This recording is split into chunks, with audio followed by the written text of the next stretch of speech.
Welcome in next class.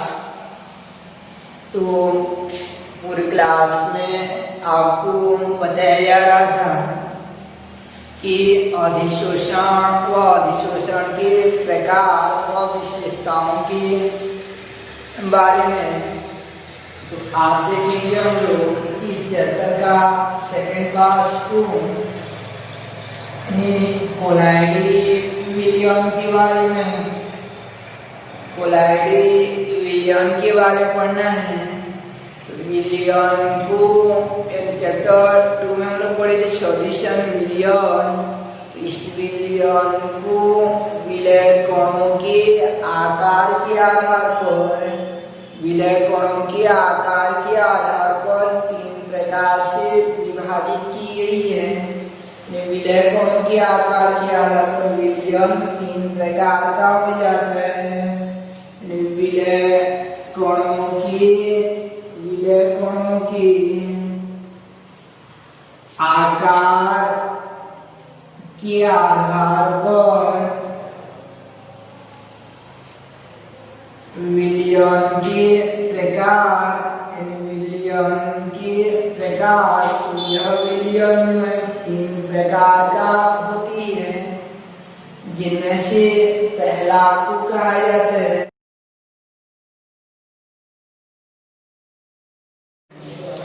विलय कणों के आकार के आधार पर यह विलयन तीन प्रकार का होती है, जिनमें से पहला विलयन को कहते हैं हम लोग वास्तविक विलयन।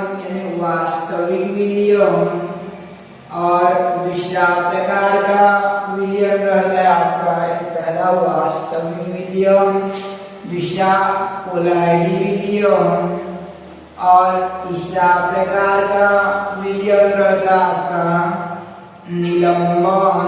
यानी तीन प्रकार का विलयन रहते हैं कि विलय कणों के आकार के आधार पर विलयन तीन प्रकार का हो जाता है। तो पहले देखते हैं हम लोग वास्तविक विलयन का अभिप्राय क्या रहता है।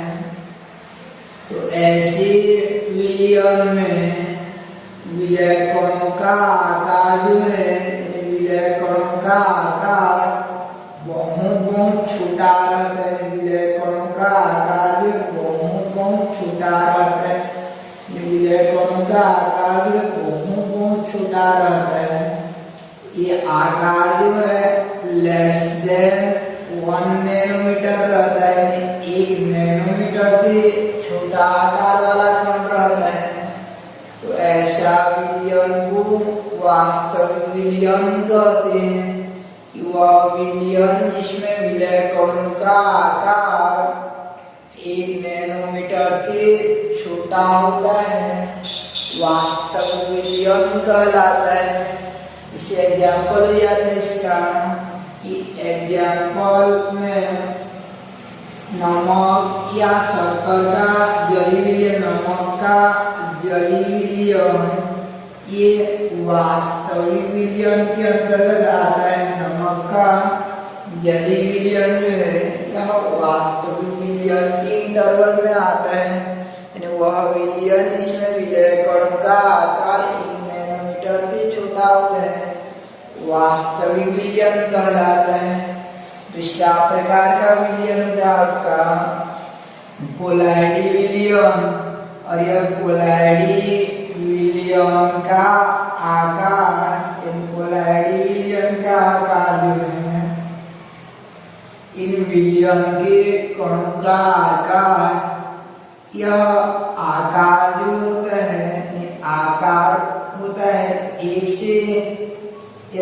नैनोमीटर से 100 नैनोमीटर के मध्य होता है। 1 से 100 नैनोमीटर के मध्य होता है। तो ऐसा विलयन को वास्तविक कोलाइडी विलयन कहते हैं। यानी वह विलयन जिसमें विलय कणों का आकार 1 से 100 नैनोमीटर के मध्य होता है, कोलाइडी विलयन कहलाता है। यानी 1 नैनोमीटर से कम रहेगा तो वास्तविक विलयन 1 से 100 नैनोमीटर के मध्य रहता है तो कोलाइडी विलयन कहलाता है। इसका एग्जाम्पल जैसे हो जाता है आपका कि शाही का जली विलियन हो जाता है, या मक्खन या दूध का जली विलियन या जो मक्खन रहता है ये सब कोलाइड विलियन में आ जाता है। शाही जो है वो भी कोलाइड विलियन में आ जाता है, या ब्लड जो है। तो एग्जाम्पल हो जाता है आपका कि शाही यानी इसका कोलाइड विलियन का एग्जाम्पल होता है, कोलाइड रूप में पाया जाता है। और तीसरा प्रकार का रहता है आपका निलंबन। तो इसमें विलय कोणों के आकार पर विचार की जाती है। तो विलय कोणों का आकार अपेक्षाकृत बड़ा रहता है और विलय कोणों का आकार जो है लगभग 100 नैनोमीटर से बड़ा रहता है। आकार जो है ग्रेटर देन हो जाता है, 100 नैनोमीटर से अधिक रहता है, तो इसे निलंबन कहा जाता है। जैसे रेत का जली विलियन यानी रेत का जल विलियन बनाएंगे, या चाक का जली विलियन यानी चुना का जली विलियन या निलंबन के अंतर्गत आ जाता है। चुना का जली विलियन या निलंबन के अंतर्गत आ जाता है। और शाही का जली विलियन या कोलाइड विलियन के अंतर्गत आ जाता है।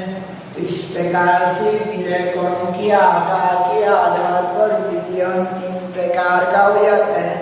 पहला तो वास्तविक विलियन की वह विलियन जिसमें विलय कोणों का आकार 1 नैनोमीटर से कम होता है, वास्तविक विलियन कहलाता है।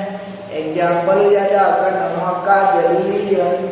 दूसरा कोलाइड विलियन की वह विलियन जिसमें विलय कोणों का आकार 1 से 100 नैनोमीटर के मध्य रहती है, 1 से 100 नैनोमीटर के मध्य रहती है, कोलाइड विलियन कहलाता है। एग्जाम्पल हो जाता है शाही का जली विलियन। और तीसरा प्रकार का निलंबन की वह विलियन जिसमें विलय कोणों का आकार 100 नैनोमीटर से अधिक होता है, वो निलंबन कहलाता है। अब इनकी विशेषताओं को या इनका गुणधर्म को देखते हैं, इनका क्या क्या गुण पाया जाता है।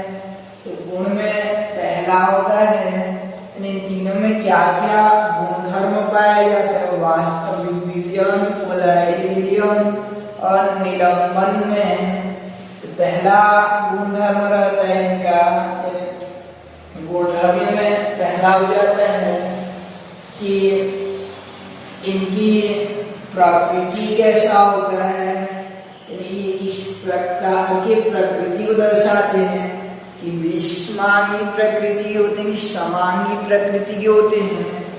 तो पहला जो है आपका वास्तविक विलियन में, यानी वास्तविक विलियन में या एक समान रूप से वितरित रहती है, यानी विलय के कण पूर्ण रूप से विलायक में समान हो गई रहती है, घुल गई रहती है। इसलिए वास्तविक विलियन का कण जो है, वास्तविक विलियन जो है वह समांगी प्रकृति का होता है, निसमांगी प्रकृति का होता है। जबकि कोलाइड विलियन पर विचार करते हैं तो कोलाइड विलियन में पूर्ण रूप से नहीं घुला रहता है, कभी कभी जो है यानी वह पूर्ण रूप से समान नहीं हुआ रहता है, विलायक में विलय नहीं घुला रहता पूर्णतः। तो यह विषमांगी प्रकृति का होता है। कोलाइड विलियन जो है विषमांगी प्रकृति का होता है। और निलंबन में भी विलय के कण जो स्पष्ट रूप से अलग दिखाई देते हैं, यानी उसमें पूर्ण रूप से नहीं घुला रहता है, इसलिए यह भी विषमांगी प्रकृति का हो जाता है। तो अंतर आ जाता है आपका कि वास्तविक विलियन, कोलाइड विलियन और निलंबन में अंतर लिखिए। कि वास्तविक विलियन, कोलाइड विलियन और निलंबन में अंतर लिखिए। तो इन तीनों यानी ये उनके गुणधर्म को अंतर में लिखना है और डेफिनेशन को और एग्जाम्पल को जो है ये डिफरेंस में आ जाएगा। इसके बाद जो है आगे देखते हैं हम लोग कि पहला प्रकृति हो जाता है कि समांगी प्रकृति का, ये भी समांगी प्रकृति का, और कोलाइडिबिलिटी यानी निलंबन भी विषमांगी प्रकृति का होता है। दूसरा देखते हैं हम लोग कि पारदर्शिता यानी पारदर्शिता, तो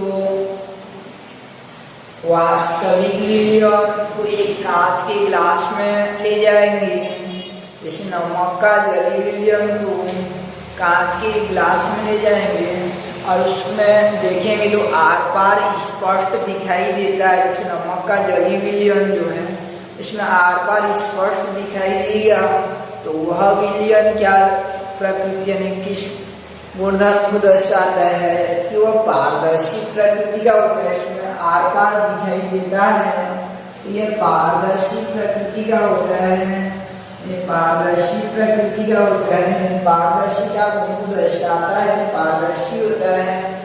जबकि कोलाइडी विलियन पर विचार की जाती है, कोलाइडी विलियन पर विचार करेंगे तो कोलाइडी विलियन में स्पष्ट रूप से आर पार दिखाई नहीं देता, हल्का हल्का दिखाई देता है, इसलिए यह विषमांगी प्रकृति का होते हैं। इसलिए यह जो है अल्प पारदर्शी प्रकृति का होता है, अल्प पारदर्शी प्रकृति का होता है। यानी शाही का विलियन ले जाएंगे उसमें देखेंगे थोड़ा बड़ा आर पार दिखाई देगा, तो अल्प पारदर्शी प्रकृति का होता है। और तीसरा देखते हैं निलंबन, कि निलंबन में जो है, निलंबन में आपका जैसे चुना का जली विलियन देगा, चुना का जली विलियन में पूरा आर पार दिखाई नहीं देता है, यानी यह जो आपका अपारदर्शी प्रकृति का होता है, यानी अपारदर्शी प्रकृति का होता है। तो पहला था आपका प्रकृति, दूसरा पारदर्शिता गुण, कि ये पारदर्शी होता है, कोलाइडी विलियन और पारदर्शी होता है, और निलंबन जो अपारदर्शी को अभिव्यक्त करता है। उसके बाद तीसरा होता है आपका कि छाननीयता, यानी छाननीयता गुणधर्म जो है, कि छाननीयता गुणधर्म, तो छाननीयता गुणधर्म देखते हैं। तो छाननीयता फिल्ट्रेशन प्रॉपर्टीज में कि ये वास्तविक विलियन को ले जाएंगे और वास्तविक विलियन को एक सामान्य फिल्टर पेपर जो प्रयोगशाला में मिलता है उसको सामान्य फिल्टर पेपर कहा जाता है, जिसके द्वारा जो विलियन में अवयवी कणों को पृथक करने के लिए इसका उपयोग किया जाता है। लैब में फिल्टर पेपर जो रहता है उसको जनरल फिल्टर पेपर यानी सामान्य फिल्टर पेपर कहा जाता है। तो ये वास्तविक विलियन के कण को सामान्य फिल्टर पेपर पर डाल देते हैं, तो विलय के कण जो हैं पारगमित हो जाते हैं, यानी आर पार चले जाते हैं। विलय के कण विलय के साथ साथ विलय के कण भी पार हो जाते हैं, क्रॉस कर जाते हैं सामान्य फिल्टर पेपर को। साथ साथ जो है जांतो झिल्ली यानी जंतुओं का चमड़ा या जंतु झिल्ली इसे कहा जाता है, जंतुओं का चमड़ा जो रहता है उसे जांतो झिल्ली कहा जाता है, या मानव यानी जंतु में जो अमाशय रहता है वो एक जांतो झिल्ली प्राकृतिक झिल्ली के रूप में रहता है, या पेड़ पौधों का जो छाला रहता है वो भी एक प्राकृतिक जांतो झिल्ली होता है। तो वास्तविक विलियन के कण जो है सामान्य फिल्टर पेपर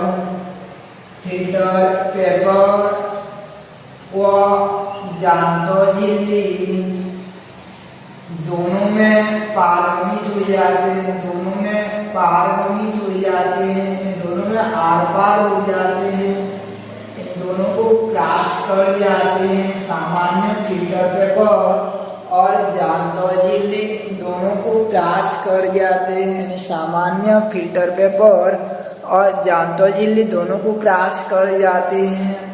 जबकि यानी कोलाइडी विलयन पर विचार की जाती है, तो कोलाइडी विलयन में कोलाइडी कण या विलय के कण जो रहते हैं वो केवल सामान्य फिल्टर पेपर से पारगमित होते हैं। सामान्य फिल्टर पेपर से पारगमित होते हैं, जबकि जांतो झिल्ली से नहीं, यानी जांतो झिल्ली से नहीं, यानी सामान्य फिल्टर पेपर को क्रॉस कर जाते हैं और जांतो झिल्ली को नहीं। इसको विशेष याद रखे रहना कि कोलाइडी विलयन सामान्य फिल्टर पेपर से क्रॉस हो जाते हैं, जांतो झिल्ली से नहीं।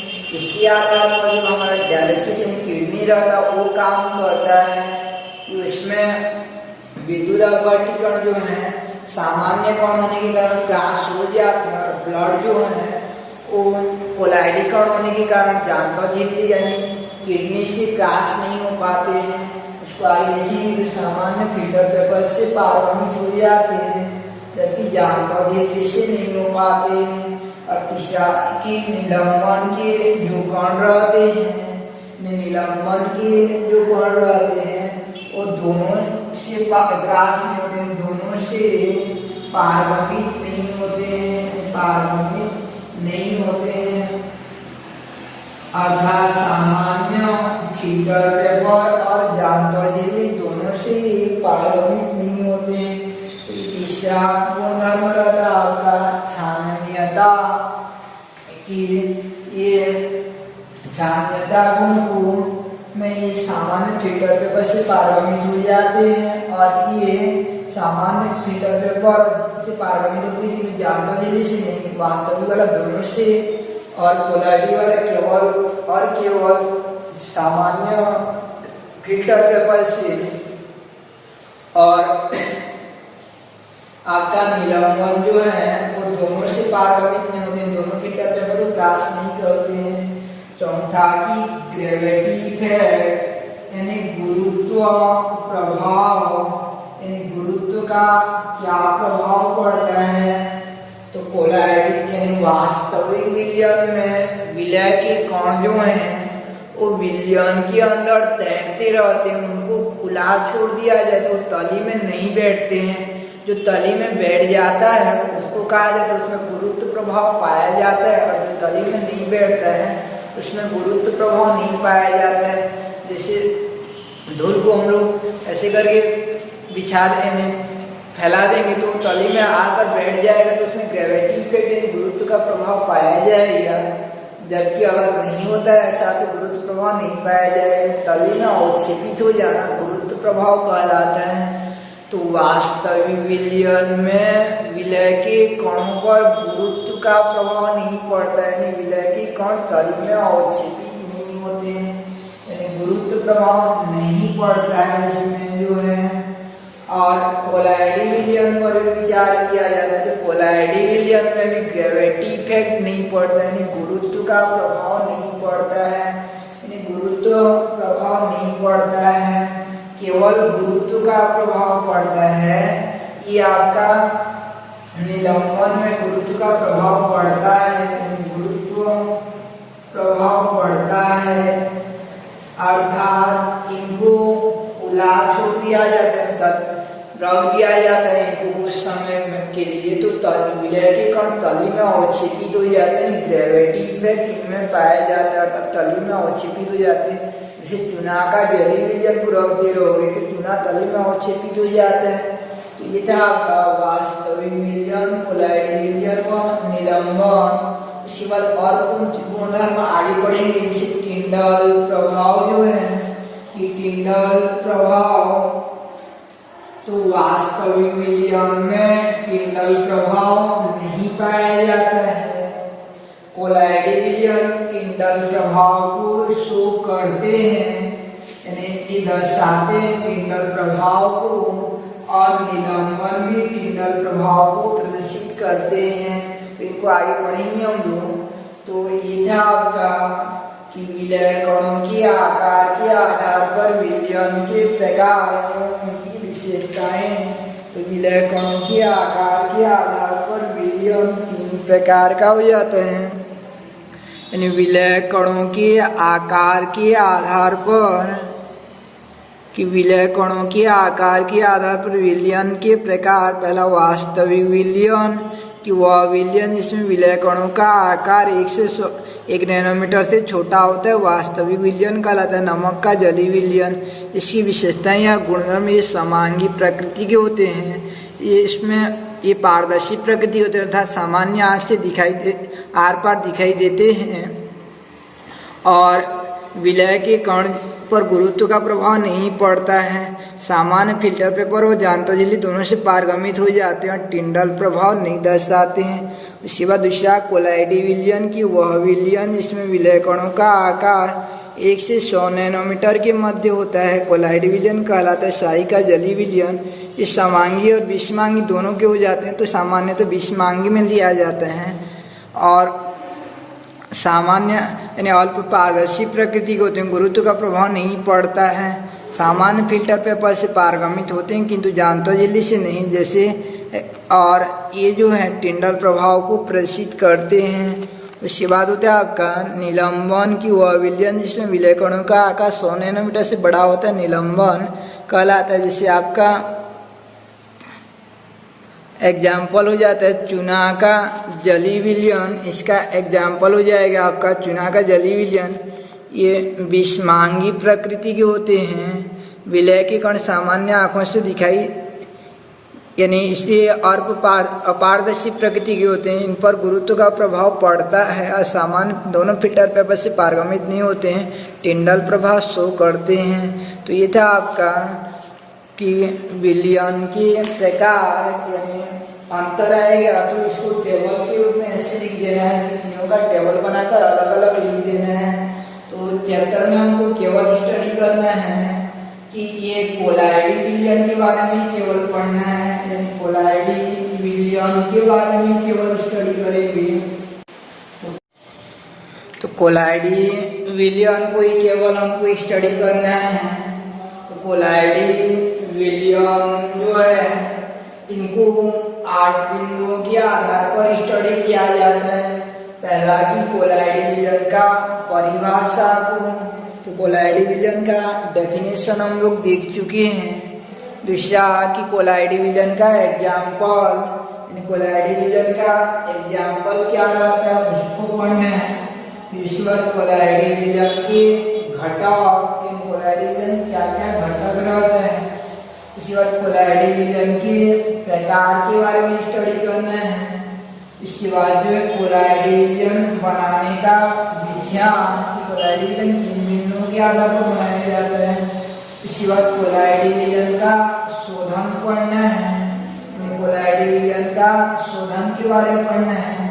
और इसके बाद जो कोलाइडी विलयन का गुणधर्म कि क्या क्या गुणधर्म होता है। तो इससे पहले जो शोधन रहता था कि कोलाइडी विलयन का शुद्धिकरण कैसे किया जाता है वो शोधन होता है। उसके बाद इसका गुणधर्म और लास्ट में देखेंगे हम लोग कोलाइडी विलयन का दैनिक जीवन में डेली लाइफ में क्या उपयोग होता है। इन बिंदुओं के आधार पर कोलाइडी विलयन का हम लोग स्टडी करेंगे। तो पहले परिभाषा भी देख चुके हैं कि वह विलयन जिसमें विलय कणों का आकार 1 से 100 नैनोमीटर के मध्य होता है कोलाइडी विलयन कहलाता है। एग्जाम्पल शाही का जलीय विलयन, शाही का जलीय विलयन यानी शाही का जलीय विलयन ये एग्जाम्पल हो जाता है। उसके बाद कोलाइडी विलयन के घटक, तो कोलाइडी विलयन के 2 घटक रहते हैं, यानी कोलाइडी विलयन के 2 घटक हो जाते हैं। पहला होता है आपका परिचित प्रावस्था, यानी परिचित प्रावस्था। तो रही बात परिचित प्रावस्था किसे कहा जाता है। तो कोलाइडी विलयन में विलय कण की अवस्था को, यानी कोलाइडी विलयन में विलय कण की अवस्था को परिचित प्रावस्था कहा जाता है। जैसे विलयन में दो घटक विलय विलायक रहते हैं, ऐसे इसके दो घटक रहते हैं, जिनमें से पहला परिचित प्रवस्था। परिचित प्रवस्था में जो है कि विलयन में उपस्थित विलय को ही, कोलाइडी विलयन में उपस्थित विलय को ही परिचित प्रवस्था कहा जाता है। दूसरा परिक्षेपण माध्यम, यानी परिक्षेपण माध्यम। तो कोलाइडी विलयन में, यानी कोलाइडी विलयन में विलायक को परिक्षेपण माध्यम कहा जाता है। जैसे शाही के जलीय विलयन में शाही जो परिचित प्रवस्था हो जाएगा, तो विलायक जो है वो परिक्षेपण माध्यम हो जाएगा। जल जो परिक्षेपण माध्यम, कुल मिलाकर विलय को परिचित प्रवस्था और विलायक को परिक्षेपण माध्यम कहते हैं। इसको याद रख लेना, बार बार ये शब्द आएगा। उसके बाद कोलाइडी विलयन के प्रकार के बारे में हमको पढ़ना है, तो कल देखेंगे हम लोग कोलाइडी विलयन के प्रकार और कोलाइडी विलयन बनाने का विधियां, गुणधर्म, शोधन और उपयोगिता क्या क्या रहता है।